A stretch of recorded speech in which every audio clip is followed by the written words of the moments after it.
sorcier. Bon, tu n'es pas ici. Voilà. Ok? Et donc, ce que je veux te faire comprendre, à travers tout ce qui est dit, il faudrait que tu cherches à être rempli du Saint-Esprit.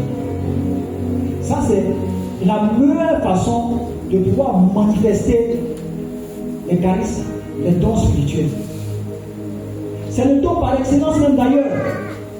C'est lui qui donne tous les autres dons. Alors si tu l'as, qu'est-ce que tu veux savoir que tu ne vas pas savoir? Ou qu'est-ce qui doit t'arriver que tu ne vas pas savoir?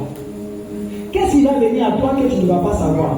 Il donne la prophétie, il donne la parole de connaissance, il donne la parole de sagesse. Donc, quel que soit le problème qui va se présenter à toi là, il va te donner la solution. Je t'invite à t'abandonner au Saint-Esprit. Si tu n'es pas encore baptisé, la vie va commencer, va t'inscrire à la catéchèse de ton baptême. Si tu es baptisé, cherche à aller à la confirmation. Mais si tu es baptisé, tu es confirmé et que tu ne communiques pas, il faut te couper de ce qui t'empêche de communier. Je vais parler à mes jeunes sœurs. Parce que vous voyez, le Seigneur a besoin de vous, mais vous voulez faire façon. Pas façon, ça ne vous arrange pas vous-même. Il y a trop de choses dans cette histoire. Vous partez vendre votre bénédiction, votre grâce par des rapports sexuels. Vous ne savez pas ça. Ça là, ce n'est pas connaissance spirituelle. C'est une connaissance qu'on appelle du bon sens. Dans nos villages, tant qu'elle n'est pas mariée, c'est l'église qui va tolérer ça. Donc, le discernement doctrinal ne peut pas tolérer ça. Mais vous plaisez dedans, et puis à la limite, vous voulez communier. J'ai dit, arrêtons ça. Moi, je suis dedans. Arrêtons ça. Amen. Il faut qu'on arrête ça. Je ne sais pas pourquoi je te parle ici, mais il ne faudrait pas que cette occasion vienne t'arracher à la vie. Il ne faudrait pas que cette situation vienne t'arracher à la vie. Vous voyez, il y avait une jeune fille pour qui on priait. Et il a été révélé clairement qu'elle soit avec un homme marié. Mais quand on lui a donné le conseil de dire,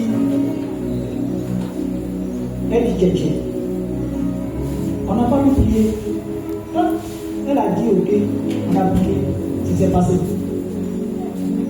Donc, la parole de connaissance, la parole de sagesse là, et le discernement des esprits, pour les personnes qui veulent faire délivrance, vous allez donner ça. Surtout le discernement des esprits. Parce que quand tu reçois une parole même là, comment tu dois rendre cette parole là? S'il n'y a pas de sagesse dedans, vous partez prier pour les personnes dans leur famille, papa, maman sont assis là, et puis tu es là, c'est toi qui es zélé. Je sens qu'il y a un sorcier ici. Le sorcier là, voilà sa taille, il fait pratiquement 1m75. Or, tout le monde sait dans la maison que c'est le bas qui fait 1m75. Il y a quelqu'un qui m'a fait ça. On avait une grande visite, et puis dans sa prière là, je n'étais pas encore catholique. Je ne connaissais même pas encore l'église. Dans sa prière là, la personne pose la question à mon papa: est-ce que toi-même tu veux que ton enfant réussisse? Si tu veux qu'il réussisse, ça faut le libérer devant moi. J'ai pensé que mon père est sorcier. Et donc, c'est toi, charisme. Vous allez voir que généralement ça va ensemble. Mais il était important de faire l'alliance entre ces charismes-là. Et comme je l'ai dit, pour demeurer dans cette grâce-là, il faut vraiment être rempli du Saint-Esprit par telle confirmation. Et puis, le dimanche passé, le frère Cédric nous a longuement parlé là-dessus. Hein? Acte 2, verset 42. C'est fini. Il faut être assidu aux assemblées. Il faut vivre les messes. Il faut vivre la prière communautaire. Hein? Et puis par-dessus tout, l'amour. L'amour de Dieu, l'amour du prochain, l'amour de toi-même. Ça va te pousser à lire les écrits, la Bible. Et tu vas demeurer dans cette grâce et l'esprit. Paix et joie. Amen. Paix et joie. Amen. On m'a dit qu'il me restait 15 minutes. J'ai épuisé 5 minutes. Donc, je nous laisse 10 minutes. Il y a des questions.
Alléluia.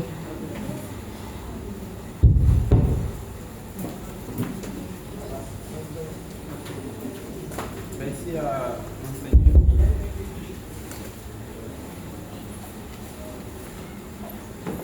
Merci au prédicateur pour cet enseignement qui nous a édifiés. Lors de votre propos, vous avez eu à parler de demeurer dans la présence du Saint-Esprit. Et vous avez mentionné la notion du baptême, de confirmation et consort. J'aimerais savoir, est-ce que pour celui qui n'est pas baptisé, il peut manifester les dons du Saint-Esprit?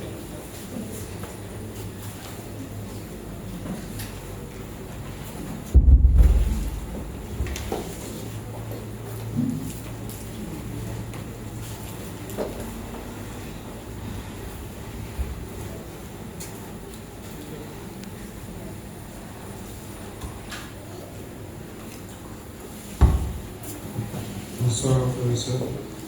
Paix et joie. Paix et joie. Amen. Je m'aurais demandé, un chrétien,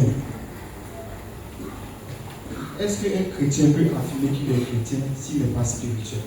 Sachant que, au niveau mystique, un sorcier, il confirme qu'il est sorcier lorsqu'il peut s'envoler la nuit. Est-ce qu'un chrétien peut dire qu'il est chrétien s'il n'est pas spirituel? Frères et sœurs.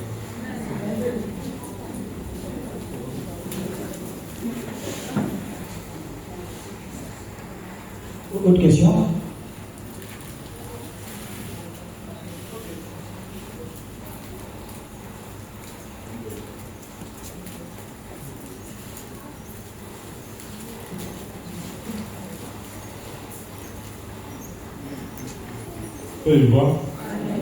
Merci beaucoup, Resto, pour la parole que vous venez de nous donner, la nourriture spirituelle. Bon, ma question, c'est au niveau des dons spirituels concernant le Saint-Esprit. Vous avez dit de s'attacher au Saint-Esprit, de rechercher le Saint-Esprit, afin d'avoir tous ces dons gratuits. Mais ma question, c'est que il y a certaines personnes qui ne font pas d'efforts. Bon, je pense bien, qui ne font pas d'efforts, mais Dieu les consacre et puis leur donne ces dons pour pouvoir manifester.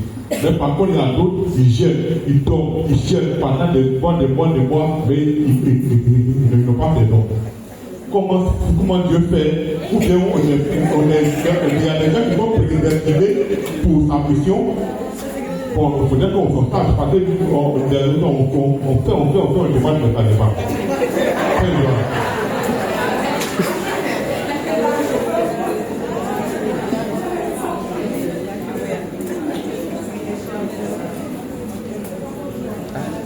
On avait ici. Paix et joie. Merci, Resto Bélanger, pour l'enseignement. Alors, moi, ma question, c'est au niveau de la parole de connaissance. Si un chrétien, un serviteur, a donné une parole de connaissance qui s'avère ne pas être vraie, est-ce qu'il a péché? Est-ce qu'il doit s'en repentir? Quelle est la conduite à tenir?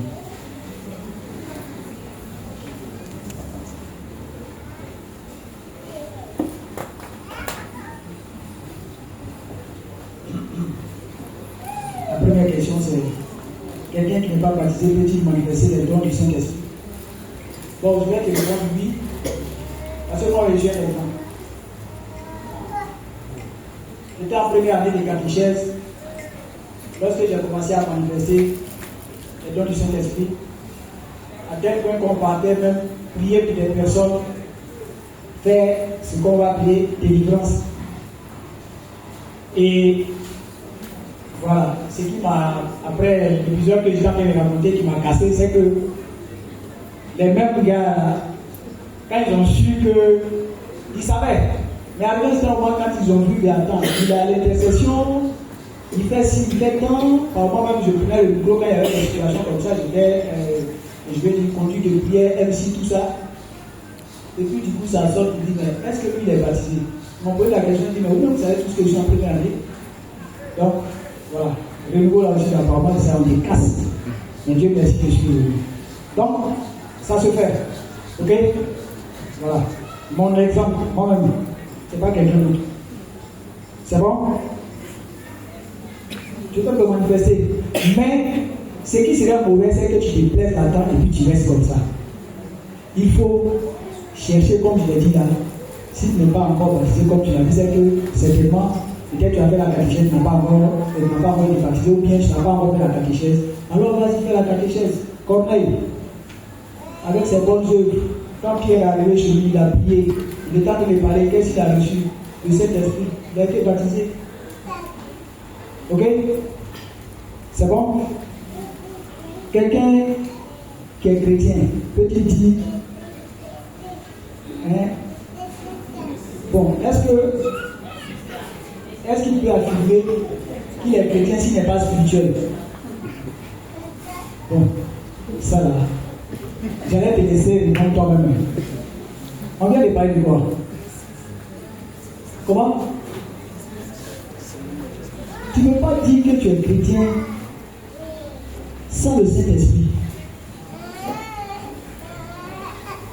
Ok? Donc tu ne peux pas dire que tu es chrétien sans la dimension spirituelle. Bien évidemment, de Dieu. Si tu n'es pas là, ce n'est pas la peine. C'est que tu n'es pas chrétien. C'est-à-dire que tu portes le nom de chrétien, ok? Mais apparemment, toi-même tu sais que tu es chrétien. Tu vois, non? Tu as vu la différence, non? Chrétien et chrétien. Voilà, c'est-à-dire que tu viens accompagner les autres. Tu perds ton temps en réalité. Donc, il faut chercher. Et puis, c'est le meilleur par excellence, le Saint-Esprit. Donc, il faut le chercher. Okay? Je n'ai pas dit que c'est forcément toi. Je n'ai pas dit que c'est forcément toi. Mais comme la question a été posée, donc c'est quoi je réponds comme ça. Ok? Voilà. Donc, chrétien, il faut chercher.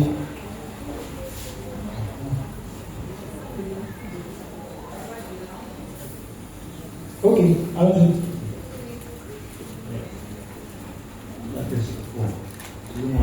La question me paraît un peu bizarre. Est-ce que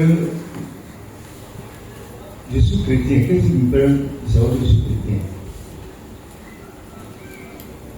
J'ai fait la catéchèse, j'ai été baptisé au nom du Père et du Fils et du Saint-Esprit.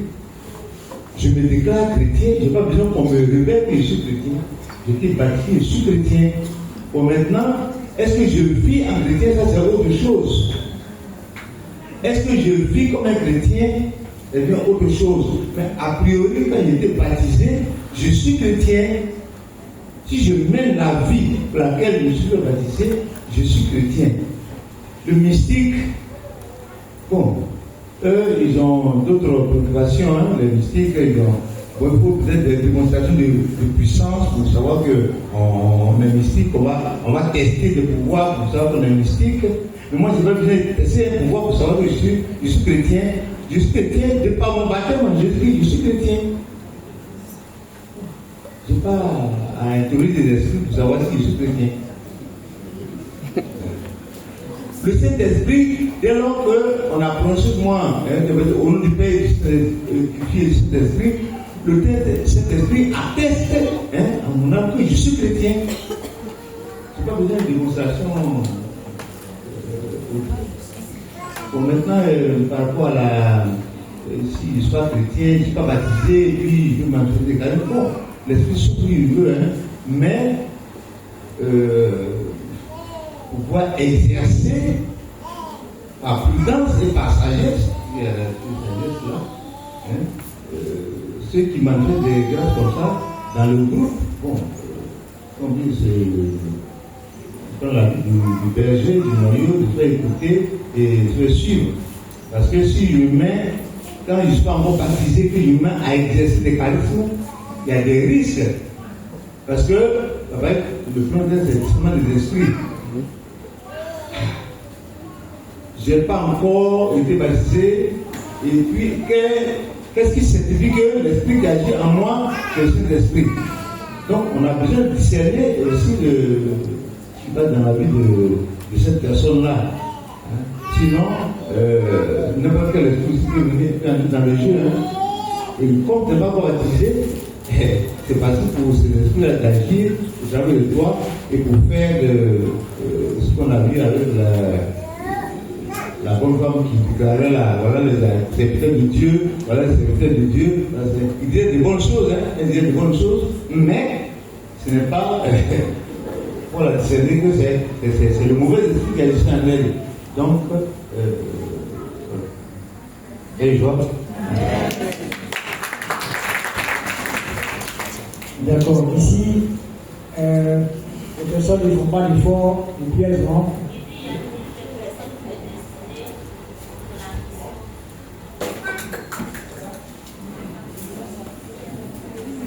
Dit, il y a des personnes qui ne font pas d'efforts et qui ont des dons spirituels.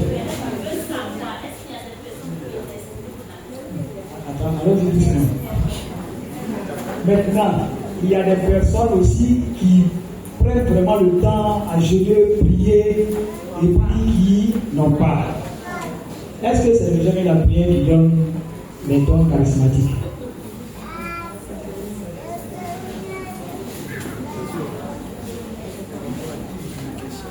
Ce sont des moyens pour entretenir ces dons-là. Voilà. Je te donne un exemple simple. Comme je l'ai dit par rapport à la première question, je prends l'exemple suivant.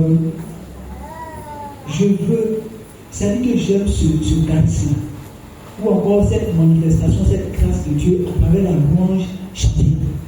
Mais tu connais, si je prends le micro de celui à côté, je sais que tout le monde va fuir ici. N'est-ce pas? C'est pas que je n'ai pas jeûné prié pour ça, j'ai jeûné, j'ai prié pour ça. Et quand j'ai vu que chacun a son pouvoir, il dit, Seigneur, où est moi? Ok, alors, tu connais, combien de pieds? Il faut prier pour les gens, hein, ils seront délivrés et tout ça. Donc, je fais ça mon travail. Mais si ce n'est pas pour toi, que tu veux forcer les gens, tu veux te faire mal. Et puis tu as dit que le Seigneur ne t'écoute pas. En temps, la première des choses que tu devrais faire, c'est de chercher à savoir qu'est-ce qui est pour toi. Amen. Je ne sais pas si c'est plus clair. Donc, quand tu es dans cette grâce-là, bon, dis ne pas faire d'effort. Je pense que même si tu es rempli de dons, il faut quand même les entretenir. Parce que s'il n'y a pas d'entretien, ça va mourir. Ok? Donc il faut les entretenir. Et le gène, tout ça sont des moyens pour l'entretenir. Parce que plus tu gênes, plus tu te coupes. Si tu ne gênes pas que tu es là, par exemple, en train de manger seulement, tu es rassasié, tu bois seulement, tu peux arriver à faire des prières facilement. Or, quand tu te prives de ça, tu sais que quand je gêne, je dois prier. Donc ton temps de prière, ça déjà te coupe de certaines choses et ça te plonge dans l'intimité du Saint-Esprit. Donc tu ne peux que bonifier ce que le Seigneur a mis en toi. Et en progressant au fur et à mesure, tu vas voir que tu arrives même à avoir des discernements aussi simples que ça. Et tu arrives à développer, par exemple, comme le prophète disait comme ça, quelqu'un qui est couché dans sa chambre et puis il voit ce qui se passe dans la chambre.